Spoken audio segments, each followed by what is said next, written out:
This week, we are talking fake mafia, community theater, and horrific, terribly planned murder. Okay, well, minus the murder part, fake mafia and community theater, that is me and you. I know. And I am a little, I go hard on community theater and theater kids in this, but I only do that because that's my history. That's my scene.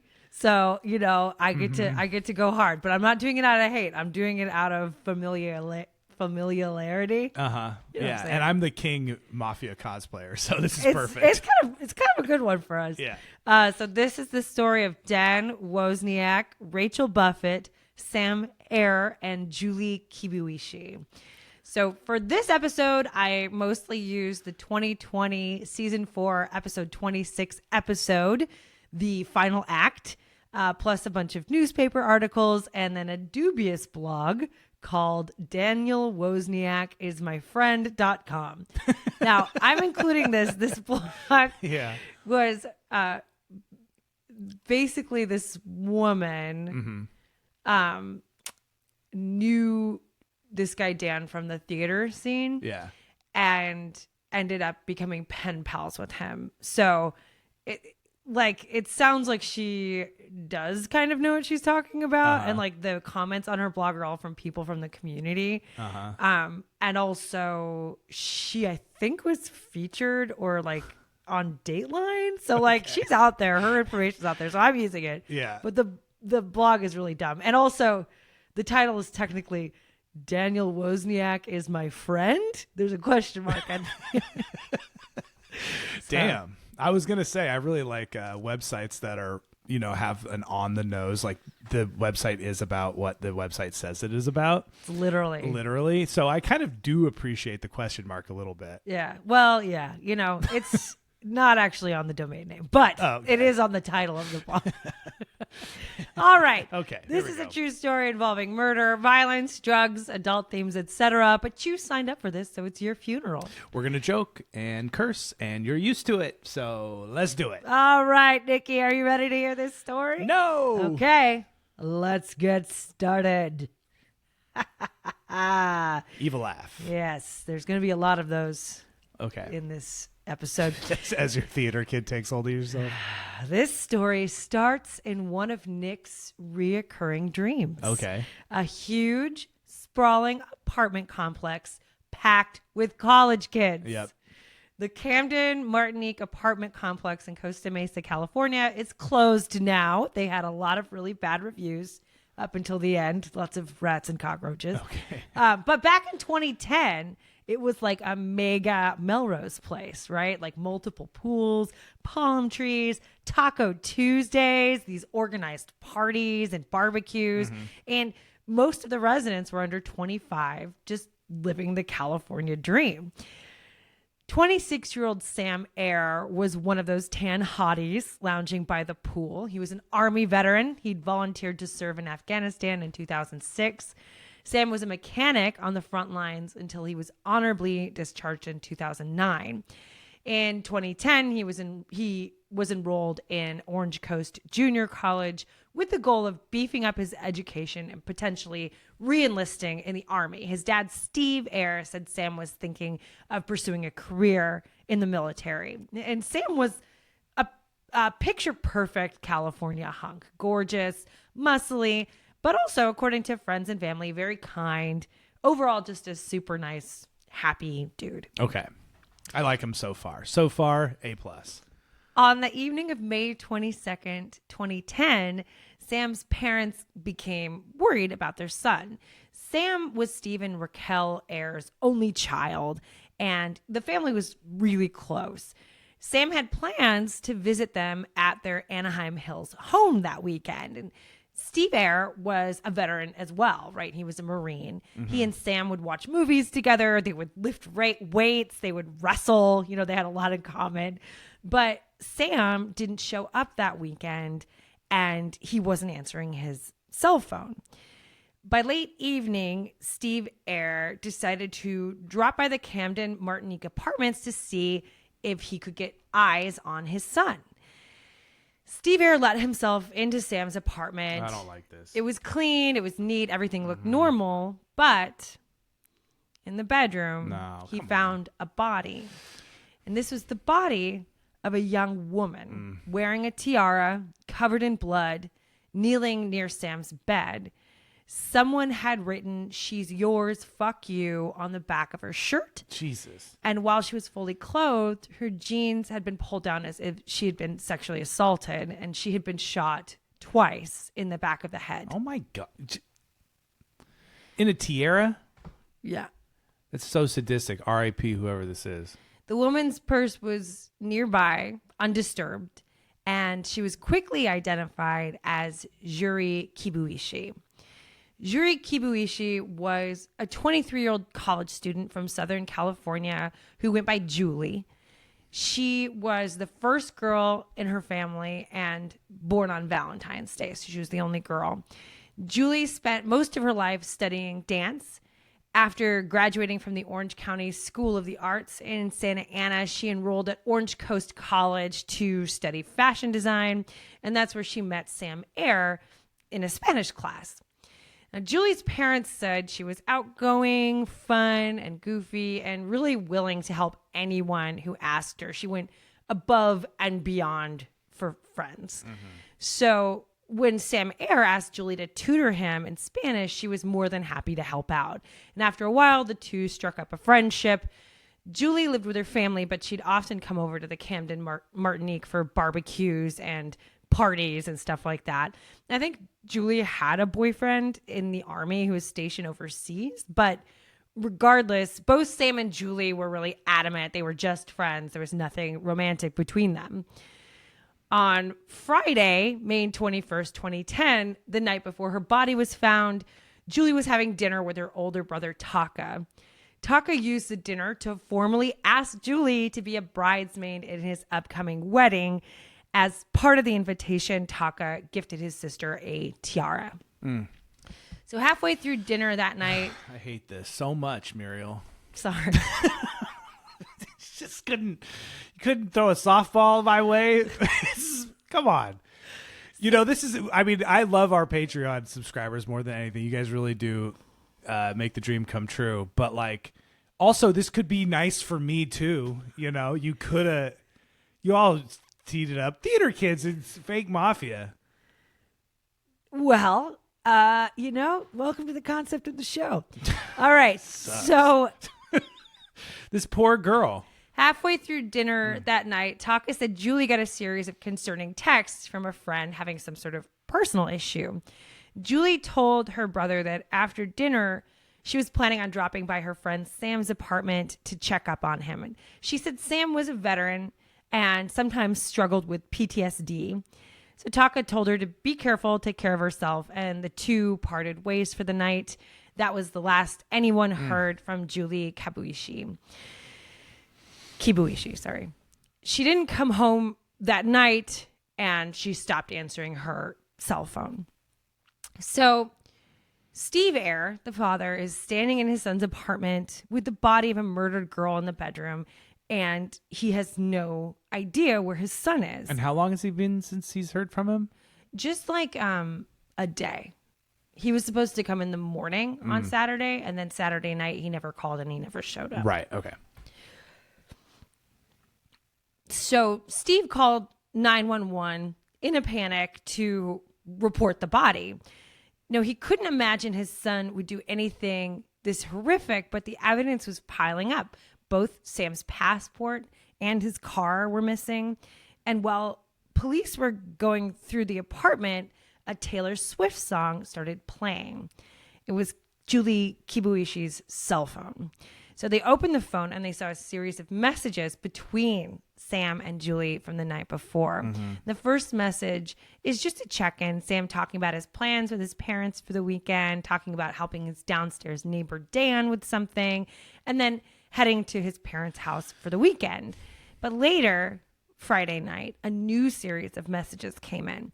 And this time they seemed frantic, talking about dealing with family stuff, asking Julie to come to his apartment alone at midnight, not to tell anyone where she's going. And then the messages make a point to say, quote, no sex. So Julie texts back. She says, I'll be there. She pinky promises she won't say anything to anyone about it. She tells Sam she'll always be there for him because he's like family. Police found a wedding invitation on Sam's counter from the couple downstairs, Dan and Rachel. And since Dan was mentioned in the text messages, they spoke to the couple briefly. Dan and Rachel told police the last time they saw Sam was on Friday. They said he was walking across the parking lot at the apartment building with some guy they didn't recognize who was wearing a black baseball cap. So they had this cryptic note scrawled on the back of Julie's shirt, the strange text messages showing Sam lured Julie over to his apartment the night before. Or someone from Sam's phone. Sam's history of PTSD, his missing passport, wallet, and car, and also Sam's prior murder charge stemming from an incident in 2002. Oh. So it turns out Sam Eyre had a complicated past. From the ages of 12 to 16, he received psychiatric care and medication through an outpatient program to treat his eating disorder and his OCD. When he was What was his eating disorder? Bulimia. When he was 16, he dropped out of the program and started taking stopped taking his meds. He started smoking weed and ditching school. And by the time he was 18, Sam was hanging out with a gang in Santa Clarita, a small, kind of not a huge gang, called the Brown Familia. He wasn't a member of the gang, more of a groupie. So in 2002... Sorry, is he a white dude hanging out with Mexicans? Is that what that is? Yes. Or not. It was like kind of a loose... It was Latino. There's people from lots of different nationalities. But he's white. He's white, yeah. I've been there. Okay. Here we go. So in 2002, when Sam Eyre was 18, a member of the Brown Familia was murdered.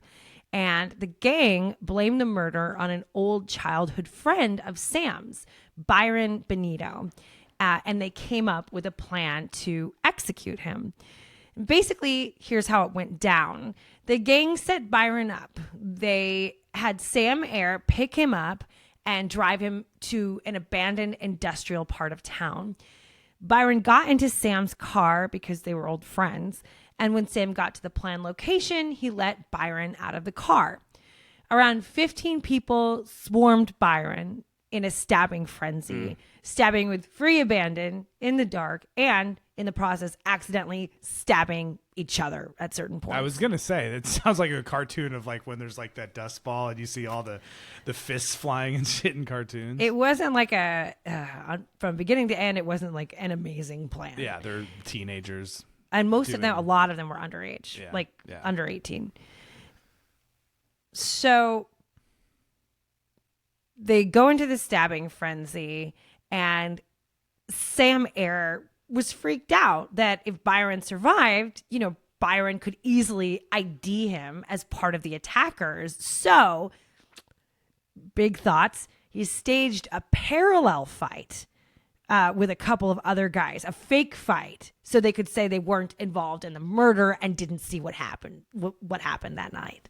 Okay. So he thought that would exonerate him from any charges. Like I got jumped too or whatever. Yeah, right. It's like, I don't know. They started stabbing him. I had no idea. I was fighting for my life in this other part, and they were just fake punching. Okay. No wounds. Definitely no stabs. No. Okay. Byron Benito died in this attack. R.I.P. And here's the kicker. Byron Benito didn't have anything to do with that initial murder. The Brown Familia was just dumb and wrong and killed Byron for no reason. So Sam was arrested. He was the only kid involved whose parents could afford a fantastic lawyer. And despite a mountain of evidence against him, including multiple eyewitnesses and forensic evidence collected from his car, and despite Sam Eyre actually incriminating himself during police questioning, Sam was acquitted of all charges. Basically, according to Rex Dalton's reporting for the Voice of the OC, Sam's lawyers argued that when Sam was initially arrested, officers did so without probable cause. So the forensic evidence they collected should be inadmissible in court. And they also argued that when Sam was first detained, he was questioned for 12 hours at a time without breaks, sleep, or food, and denied a lawyer. Sam's lawyer argued that his rights against self-incrimination were violated at that time, and his team won that argument. The devastating evidence against Sam Ayer was excluded from the trial, and at his 2004 trial, Sam was found not guilty. He walked out of court a free man and enlisted in the Army 2 years later. All signs pointed to Sam Ayer being Julie Kibuishi's killer, and a manhunt was launched to find him. But Sam's parents still thought investigators had it wrong, that their son would never do something like this. So Steve Ayer, his dad, started quietly investigating his son's disappearance himself. And the first thing he focused on was money. Sam had saved about $63,000 over the year. And Sam... Over the years. Well, either way, good on... I know. I'm not... So every source that I read said it was his combat pay. And I was sitting there going like, I don't think that could possibly be true. So that I looked it up, and combat pay is like $250 a month or something. So I was like, clearly he's got that money from something else. But, after serving for 2 years, I mean, he would have made a few thousand, right? Anyway, I don't know. No, I hope more than that. I'm just saying, I don't know. All I'm saying is, damn, good on him saving $63,000. That'd be tight. Yeah, totally. So he saved $63,000. Okay. Steve Ayer had access to Sam's bank account, so he logged on to see if there was any activity, and there was. Someone was using Sam's bank card about 30 minutes from Costa Mesa in Long Beach, California. Steve brought his findings to police, who went through the ATM video surveillance expecting to see Sam, right, to see who was withdrawing the money, and it wasn't Sam. It was some young kid, a white teenager in a hoodie. Nobody had ever seen him before. And as they're checking him out, they get another alert that Sam's bank card was being used right then. And this time it was for a pizza. Someone had used Sam's bank card to order delivery from Echo Pizza. So obviously they called the pizza place. It's like, what's that address? Got the address from the pizza parlor. And the whole SWAT team shows up looking for Sam Ayer. And after clearing the house at gunpoint and ransacking the place, all police were left with was a 17-year-old skater boy kid who was absolutely shitting himself. Was he the one from the ATM videos? Right. Wesley Freilich was like, yes, I have Sam Ayer's bank card, but it's all good, guys. I have permission. And here's Wesley's story. Okay. So Wesley was super, super into community theater. I was wondering when you were going to drop that bomb. He'd recently landed a background part in the Hunger Artists Theater Company's production of the musical Nine. So the theater was in Fullerton, California, about 30 miles north of Costa Mesa.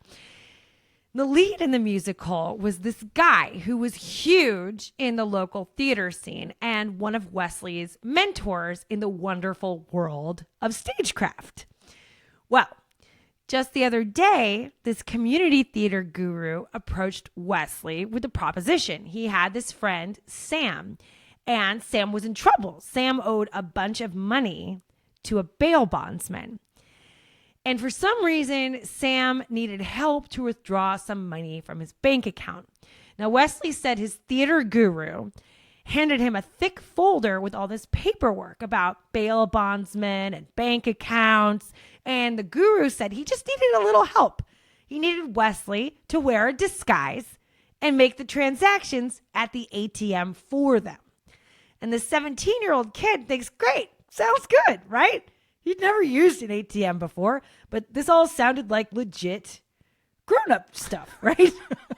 Who's this? So the theater guru is what? The downstairs neighbor, Dan? So his guru drove him to the bank and sat waiting in the parking lot while Wesley skated over on a skateboard and withdrew $400 and then skated back and handed over the cash. Later, when Wesley got hungry, he figured it'd be cool to order a pizza with the card as well. And police needed to know who was this theater guru. Uh-huh. Well, turns out it was none other than Dan, the downstairs neighbor. Sam's heir's downstairs neighbor, Dan Wozniak. I was wondering. Yeah, okay. Here we go. Daniel Wozniak was in his mid-20s, husky, red cheek, full of theater kid bravado, big voice, big personality, center of attention guy. Maybe not everyone's cup of tea, but definitely charming to many who are into that type of thing. All you know who you four of are. them. You know, yeah. This is you guys empowered this man. You guys personally enabled him. He was immersed in the Orange County theater world. He had performed in so many of the classics, The Sound of Music, Charlie's Aunt. I was in that when I was 14. The Music Man. And when he wasn't dominating the stages of local community theaters, he was directing high school plays, delighting children and teens left and right, and their parents. He was Theater Jesus with everyone under his God spell. Also a musical I was in. Go ahead, explain the reference. Go ahead. You want to diagram your joke? No, man. People get it. If they don't get it, Godspell's a musical, man, about Jesus. Theater Jesus under his Godspell. Okay. At the time, Dan was starring in the musical Nine, a musical based on a Fellini film called 8.5. Have you seen that? Yeah, 8.5 is, it's classic Fellini. It's like sort of indecipherable and wonderful at the same time. Okay. So I've never seen it. Okay. But apparently it's about a film director going through like a midlife crisis. I listened to the musical. It reminded me of Stephen Sondheim's Company, but boring and with terrible lyrics. I did not like it. When it debuted, That's my favorite thing about Muriel being a big musical fan is like people be like, "Oh, you love musicals," and they'll name like their top 10, and it's all things that Muriel's like, "I hate it. I hate." Like you love musical theater and hate musical theater both more than anyone I know. Yeah, that's true. I have no right. You know, You do. I just want to warn any of our people that if you're hoping to connect with Muriel on a musical theater level, just know she secretly might hate your favorites. Well, I'll say New York Times agreed with me. So when it debuted in 1982, the reviews were mixed. Mm-hmm. The New York Times Hold on, called you got it something on your lip. I think it was the New York Times called it an extravagantly uneven musical. Some snippets of the review include, "There is a hollowness at the show's core that requires real patience." And the people of beautiful Southern California, Orange County, were like, "We know the thing that our youth will love." Also, they said Act 1 is overlong exposition that leads to sudden resolution in Act 2, climaxed by an abrupt, unmotivated, happy ending that is even more dishonest than Mr. Fellini's. So they're also throwing shots at Fellini. I know. Yeah, you know how geniuses are. I know how it goes. They can't I be know. for everyone. Of course, you know. Anyway, this Little Miss rejected by the masses. Okay. Anyway, this hollow portrayal of a self-indulgent, tortured artist would be Dan Wozniak's final opus. Dan's co-star in the play was also his fiancée, Rachel Buffett. Classic move. Rachel was a pale, blue-eyed, snub-nosed blonde, a former princess at the Disneyland parks with a reputation for being a bit icy and rude. So these are like the two hilarious theater kid archetypes. Just two classic theater kids looking for their big break in Costa Mesa. The couple was slated to be married in just a few days on May 28th in an oceanside fairy tale wedding. After skateboarder Wesley gave the police Dan Wozniak's name, police were very eager to speak with him. So investigators contacted Daniel and asked him to come down to the station. And Daniel said no. He was too busy to honor their request. He was getting married in 2 days and was spending the evening at his bachelor party. He and his gentleman friends were having a meal of sushi. And detectives were like, what? You can't just decline this request, right? Yeah. So they actually drove down to Costa Mesa just to see if they could track him down. And randomly, they popped in a sushi place and they found Daniel amongst a pack of theater nerds paying for the check at Tsunami Sushi.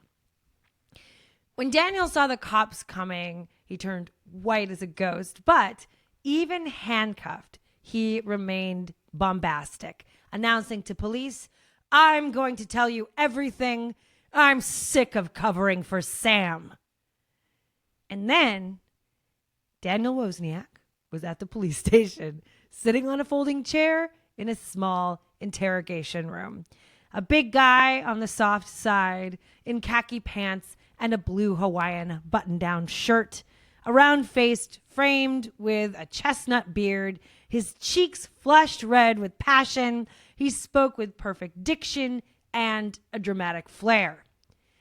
First, he was like, okay, listen, guys, Sam came to me with a proposition. He had a scheme for the two of them to withdraw money from Sam's account and report it stolen.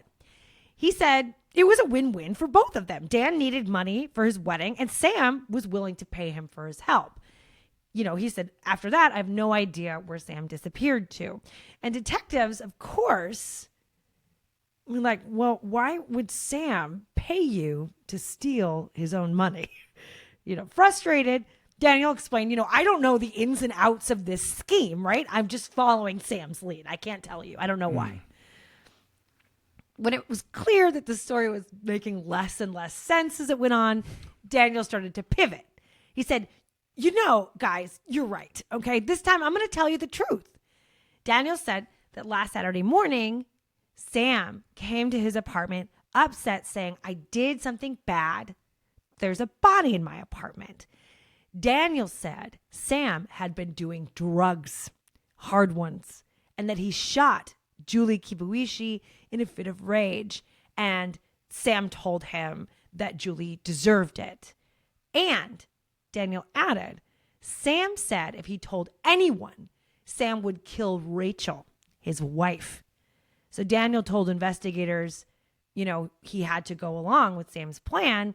And Sam demanded Daniel drive him somewhere safe so no one could find him. Daniel said he steeled himself and he took Sam to the perfect place, the mall. At this point, one of the detectives legitimately said, tell me the truth, you're not that good of an actor. So furious, Daniel forged on with the story. I hate laughing at this, man. I'm still so sad about Julie. This is just all right. Furious, Daniel forged on with the story. He drove Sam to the mall, like the main mall in Costa Mesa where everyone shopped there and there were security cameras everywhere. Yeah. And that's where Sam vanished. Daniel apologized for lying to police about the stranger in the black baseball cap. He made that part up to take the heat off of himself. So one aspect of what was going on was that detectives didn't believe a word Dan said, obviously, right? But the other thing going on was that at this point, Dan Wozniak legitimately thought he'd talked himself out of trouble. They always do. Like he thought if he apologized for lying to police earlier and admitted to, yes, he was Sam's getaway driver, that he would be able to go home. But that's still a crime, homie. Yeah. That's aiding and abetting, right? Yeah. So even if they did believe him, there was no way he was going home. And Daniel was shocked when he figured that part out. Man, I know. There's like a direct correlation, like the Venn diagram of people who think they can get away with murder and easily talk their way out of police interrogation, that's like one circle. Yeah. Yeah, it's really, really true. So the more detectives pushed, the more incredulous Stan became, just walking around and shouting, "He was going to kill my wife. This is ridiculous. My wedding is on Friday." But soon more truth comes out. So first Daniel was like, okay, I'll tell you the truth. I didn't just hear about Sam killing Julie. I saw the body. And then he was like, okay, fine, you got me. You might find my DNA on Julie's body because I did stand over there to have a good look at her body and maybe some of my DNA fell off. Not how it works. And then, by the way, he said, I did notice 2 bullet holes in the back of Julie's head.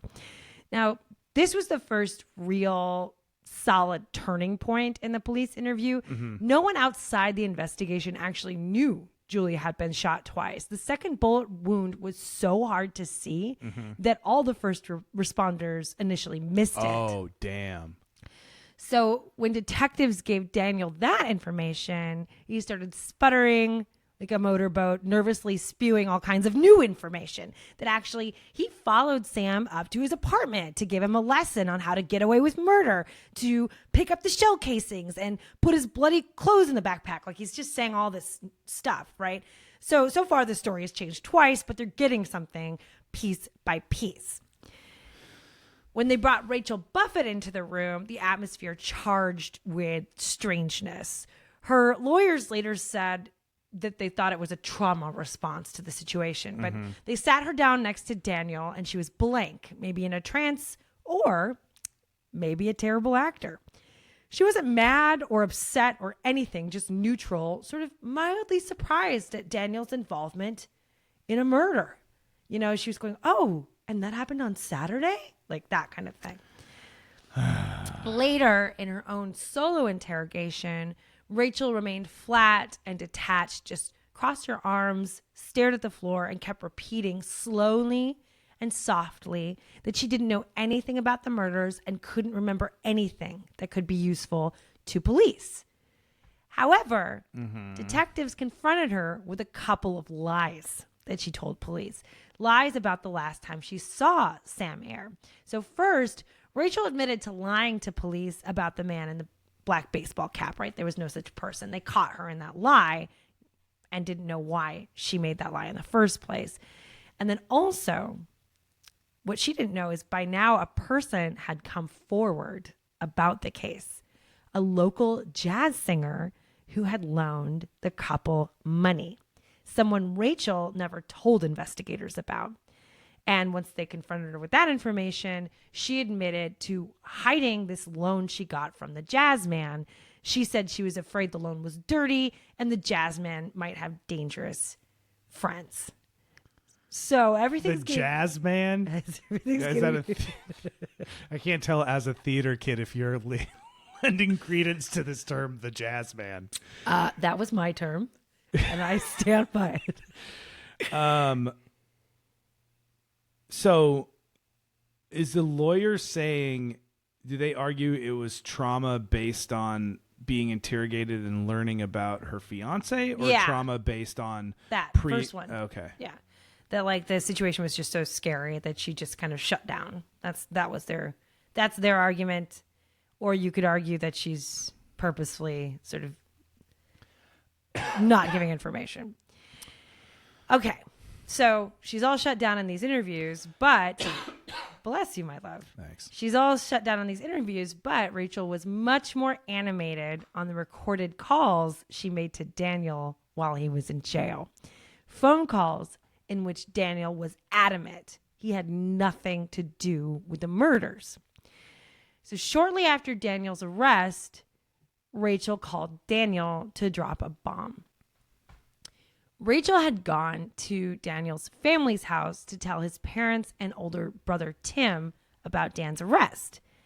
And on this phone call, Rachel basically says, so when I went over to your parents' house to tell them, Tim, your brother, freaked out and he pulled me aside and told me he has evidence. So why would he tell me he has evidence, Daniel? Right? And Dan in the background is just going, oh God, oh God, oh God, oh God. And Rachel tells Dan, obviously, now she has to tell detectives because if she doesn't, she's going to be hiding something. She says, there's no way I can keep this information. And on the call, Daniel's just begging her not to say anything to detectives. And she's like, no, I'm definitely going in. You realize they're recording this phone call, right? Yeah. And that you're being an absolute ass for trying to lie again, just what she said. And Tim says, he has the murder weapon, right? Does he have the murder weapon? And finally, Dan is like, yeah, he definitely has the murder weapon. At this point, They just killed this poor girl? Dan said, They just killed her. At this point, Dan says, well, now I'm really dead. And Rachel replies, babe, you were already dead. Then Rachel asks the big question, were you the one who killed them? And there's this big pause. And then Daniel just says, I'm going to do something and you're never going to see me again for the rest of your life. He asks, do you want me to go to prison or a mental institution? And Rachel is quick to reply, mental institution. And then she says, I know in your twisted little mind, you were doing it because you wanted me to be happy with you. And I hate you for screwing it up. Not for doing it, for just like botching the job. Read into it what you will. After the call, Daniel wrapped a blanket around his head and started crying. And then he asked to see detectives. Daniel said he wanted to tell everything. And he started with, I'm crazy and I killed Julie and Sam. I was going to say, because he said them. He killed Julie and Sam wasn't on the run. He'd murdered Sam too. Jesus Christ. He knew about Sam's $62,000 bank account and murdered them with the plan of stealing Sam's money $400 at a time. He couldn't withdraw more than that per day without getting locked out of the ATM. He said he did it because he was a failure of a man and couldn't provide for Rachel because, legitimately, this is why, community theater doesn't really pay anything and neither of them actually had a job. He refused to do anything but theater, so they were just hemorrhaging money. They were 2 months behind on rent. They owed money to all their friends and family, and they had this huge wedding and lavish honeymoon planned and literally no way to pay for it. Daniel said he married Julie and Sam because of, quote, money. You said married, but you meant murdered. Sorry. Daniel said he murdered Julie and Sam because of, quote, money and insanity. I don't think it works that way, pal. I know. He doesn't really understand any of this. No, he doesn't understand anything about the world. No. In some ways, the trouble started with the jazz man. There was this local jazz singer. In what year? This was 2010. Jazz singers in 2010. God bless. Man. Yeah, it was absolutely that too. Like Soul Patch, the whole situation. Uh-huh. So there was this local jazz singer. Soul Patch, the whole situation. I was around back then. I was doing those bebops. I No, understand. you weren't. I took jazz lessons. Oh wait, Yeah. in 2010, I guess not. I Still. was into improv. Yeah, I mean, we are making fun of ourselves, but I can promise you, Muriel was never a part of the whole situation attached to Soul Patches. I was very, very strongly adjacent. Okay, so there was this local. Okay, so wait, what was I saying? Okay, we're talking about the jazz man. Okay, so there's this local jazz singer, Chris Williams, and he was the guy who went to police with information about this loan he lent to Dan and Rachel. So some of this information is from Dateline, some of it is from newspapers, and some of it is from that annoying blog that I found. Dan Wozniak is my friend. I think it's pretty accurate, but there might be a little flair in this here and there. Mm-hmm. All right, so this local jazz singer, Chris Williams, he was really sick. He, I think, had cancer and needed a surgery, but didn't have the insurance to pay for it. The community did some fundraising for him, a benefit concert, and Chris ended up with more money than he needed for the procedure. He ran into Daniel Wozniak the Tuesday before the murders at a party, and they didn't know each other very well, but they were in the same circles and were both working on the musical Nine. So Daniel told Chris about his late rent and how if they didn't come up with the cash by the next day, by that Wednesday, they were getting evicted. So Chris Williams had some extra money and he felt like paying it forward to the community. So he lent Daniel $2,000 with the expectation Daniel would pay his landlord and then pay Chris back on Thursday, just the next day. I guess Daniel told Chris that he was about to come into some money and needed short-term help or something like that. Well, come Thursday, Chris Williams was seeing some red flags and getting the feeling he wasn't going to see another cent of that $2,000. Have you ever been approached by a friend with a story like that and they paid you back? No. Me either. Like, I mean, I've never lent somebody $2,000. no, I've never. No, not 2,000, but a couple hundred. Or like, Hector still owes me $80. I'll never see him again. It's just like I've only lent money to people when I am like, you're never gonna pay me back, and you're doing this knowing that we're not gonna be friends anymore. I kind of decide if I can lend it, I can afford to lose it. Right. And I don't Yeah. lend more than that. Me too. And Me too. And I think that only really messed up one friendship, and that was because that person was well, it doesn't matter. Yeah. But it ruined Right. one I friendship. mean, but it wasn't really because of the money. It was because that person was awful. Yeah. The money was And a symptom. the friendship was a scam. Okay. Just kidding. But maybe Kinda. not. Yeah. Okay, so where were we? We're gonna say Oh, sorry. I definitely cut you off. yeah, I know, but that's okay. It was. You started seeing red flags. Okay, so he says, okay, I'm not going to get this money back. I don't think I'm going to see another cent of this. And he's a Yeah. little panicked. $2,000 in 2010 is still a lot of money. Yeah. Any year, if you're not rich, that's a lot of. That's money. a lot of money. So Chris said he came up with a little white lie. He called Dan and he told him, hey, man, that money was from a loan shark or like the mafia or something. And if Chris didn't pay back the money, guys were going to come. I'm sorry, if Dan or Chris didn't pay back the money to this loan shark, that guys were going to come and break both of his legs. But not only that, these guys, if they know what's going on, they're going to break Daniel's legs too. So this sends Daniel Wozniak into a tailspin. This is horror. He's terrified and seems to work its magic, right? So Chris goes over to their apartment to collect this $2,000. Chris, the jazz man, said, at one point while he's at the apartment, Sam Ayer showed up to the apartment as well. And Chris said that Dan Wozniak introduced Sam as his brother and then said, can we be excused for a moment? We're going to go get the money. Chris said he assumed the two men were going to an ATM or something, so he waited. For 3 hours, he said he sat on the couch next to Rachel while she sat there online looking for jobs at topless bars. So hours go by, and Dan finally comes back to the apartment alone. He's all alone. He's panicked and hyperventilating, and he throws down $400 in cash. Chris just said the whole situation gave him the heebie-jeebies. So he gave Dan $20. He was like, is this all your money? And he said, yes. He's, okay, here's $20 for food. And then he just left the apartment. He didn't want to be there anymore. If anyone's in this situation, topless bars or otherwise, I'm going to look in the camera when I say this. Go into places and see if they're hiring. People just look online. It's not go walk into places. That still works, people. Okay. All right, Daddy. Print out your resumes. Stop go it. in. Don't. When they're slow. Okay. Okay.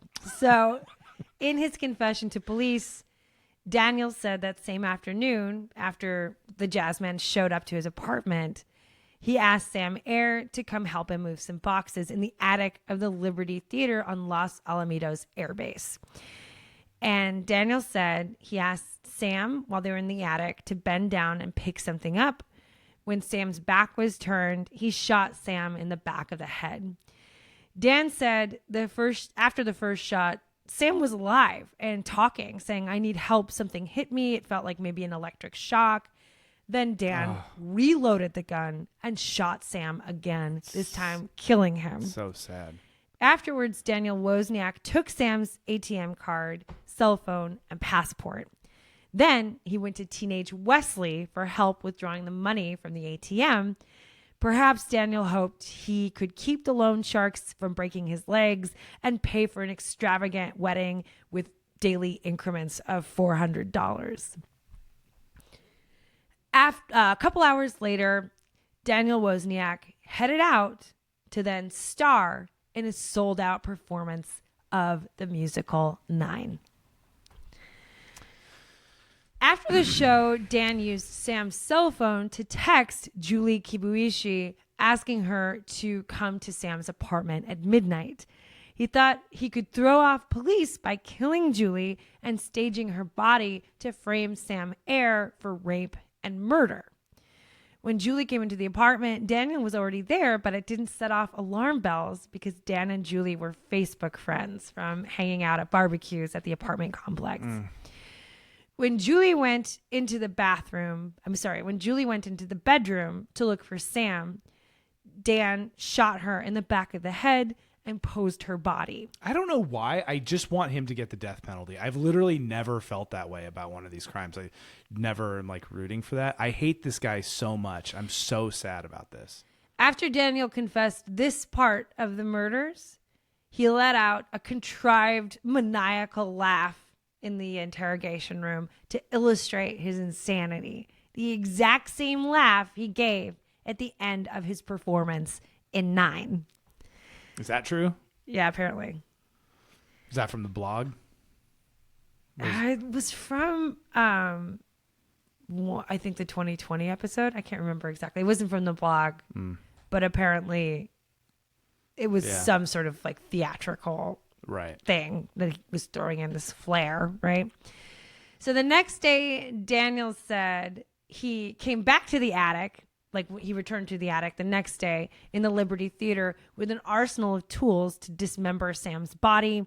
He decapitated Sam, cut off parts of the body with tattoos and identifying marks, and then he took some of the parts, wrapped them in bags, and buried them in shallow holes around El Dorado Park in Long Beach.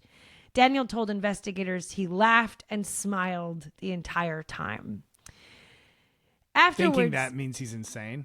It's like he's planting these, like he's confessing to a murder and then planting these like things he thinks make. But I was crazy, right? Afterward, Daniel said he packed a backpack, filled it with bloody clothes, Sam's passport, the gun he used in the murder, and all the evidence. And then he gave the backpack to his brother Tim and told him to properly dispose of it. So Megamind Tim just threw the bag over a fence by their parents' house. So how old is this guy? Like almost 40. He's like in his late 30s. And does he know what's in it? That's kind of unclear. I think it seems like Dan, who's his theatrical little brother, came to him and said, dispose of this bag. But actually, I read something that said he also had helped pack the bag or something like that. So I'm not really actually 100%. Anyway, using Daniel's confession, police recovered Sam's body parts in the park and the bag containing all of the evidence. It was still there on the other side of the fence. I feel like this is the worst crime we've ever covered in this whole doing all of these things. And that's RIP. I don't mean no disrespect to the other fallen, but it's just like, I can't get over this one. Now, despite all this, Daniel Wozniak didn't go to trial for the murders until 5 years later. There was a scandal in Orange County at the time over the unlawful use of jailhouse informants. And Dan Wozniak's case got kind of wrapped up in all of that. I think he was a victim of the misuse of jailhouse informants, but he confessed to everything on his own before that even happened. So ultimately, a judge was like, bro, no, you're going to trial. Did he spend that time locked up or was he free? He did. He spent that time in jail. So in the years spent in limbo before the trial, Dan said he spent his time meditating. This is all from the blog. Reading, studying theology and yoga, working out, and going to Bible classes. According to that blog, Daniel said he struggled with hard drugs for years, actually, and he was on drugs when he killed both Julie and Sam. And despite admitting that he was still struggling with his sobriety in prison, Daniel had started up a correspondence class to become an addiction counselor. He claimed he was never that broke, that his money problems were way exaggerated. Plus, now he'd found Jesus. Daniel talked about, to this woman, he said, I shouldn't be known for the crimes I committed, but rather he wanted to be known for the man he was at the moment, a chill, godly man, not an evil man. They love that. Prisoners love doing that. By the time his trial date finally rolled around, Daniel Wozniak was walking around with a Bible denying he had ever murdered anyone. The trial really was over before it began. The evidence against Dan was overwhelming, right down to his Google searches before the murders, saying things like head gunshot, making sure a body isn't found, how to hide a body, quick way to kill people. The defense didn't make an opening statement or call anyone to the stand, and Dan was convicted in under an hour. Now, in the sentencing phase, Dan's lawyers made a play at avoiding the death penalty by blaming everything on Rachel Buffett, that she used Dan as a puppet to carry out her wishes, that Rachel was Dan's only friend and his life revolved around her. They argued Rachel's participation in the murder scheme should be a mitigating circumstance. But they had absolutely no evidence of that. So in September 2016, Dan Wozniak was sentenced to death. Dan's older brother, Tim, was charged with being an accessory to murder after the fact. He made a deal to testify against his brother. In exchange for his testimony and pleading guilty, Tim got 2 years probation. Tim Wozniak pled guilty in December 2016, and then just a few days later, he was arrested again, this time for biting and punching his girlfriend. As for Rachel Buffett, she dumped Dan 3 months after he was initially jailed back in 2010 and stopped talking to him completely. Now, Rachel was long thought to have had a lot more to do with the murders than she admitted to. Sure seems like it. Investigators thought she was intentionally deceptive when taking her polygraph. An ex-boyfriend of Rachel's allegedly said one night while Rachel was drunk at a party, she mistook him for Dan and yelled at him saying, "I told you to burn the body." But no one had anything on her, really. Rachel, for her part, did a little press. She did an interview for 2020 in Dateline. On Dateline, she kept the focus on what was truly important, her feelings, saying, quote, "I'm innocent, and that's what hurts the most in this entire situation, is they're trying to say I'm something I'm not." That's what hurts the most? Rachel was arrested in 2012 on 3 felony counts of accessory after the fact. They might not have caught her conspiring to murder Sam and Julie, but they certainly caught her lying to police about the man with the black hat and the loan from the jazz man.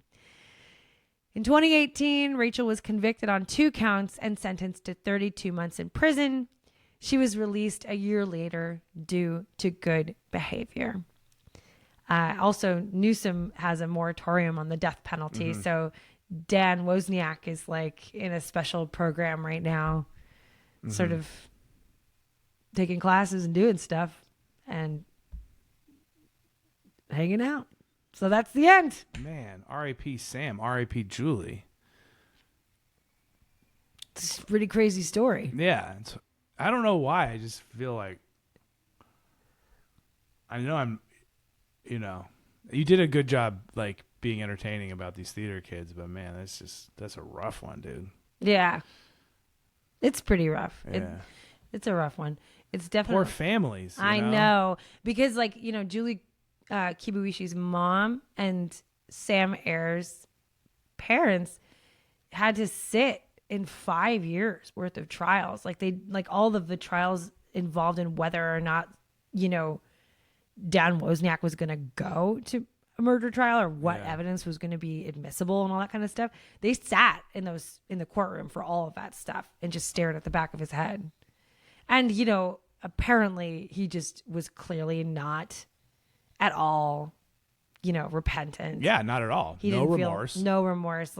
And also loved being on camera. So he was doing a lot of grandstanding, laughing and talking and acting like the center of attention. And the families just had to sit there and watch him do that for 5 years. Which is insane. Man, I just hope they are able to find some peace on this planet,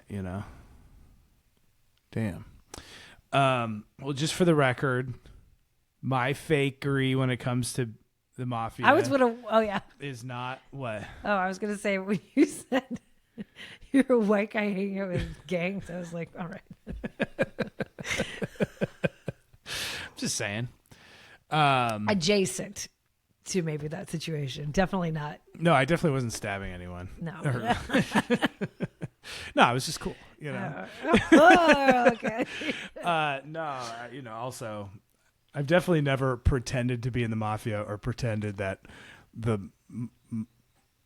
mob is gonna come after me, or somehow if you come after me, the mob's gonna come after you, or any of that stuff. It's more of just an aesthetics, sort of letting my chest hairs fly, Yeah, totally. Oh, you're so beautiful. Okay. Yeah. Well, we're done with this one. Hey guys, if you're new to the Patreon, welcome. Yeah, it's very good we to have get you 3 episodes. Last day of the month, babe. So, if you're watching us on this video, we're going to have the same shirts and hairdos. Because we have to stop this recording. And start a new one. And start a new one, baby. And also, we do want to say that we could not be more thankful that you give us a few dollars for all our efforts, and we're so happy to give you a couple extra episodes, and we love you. Yeah.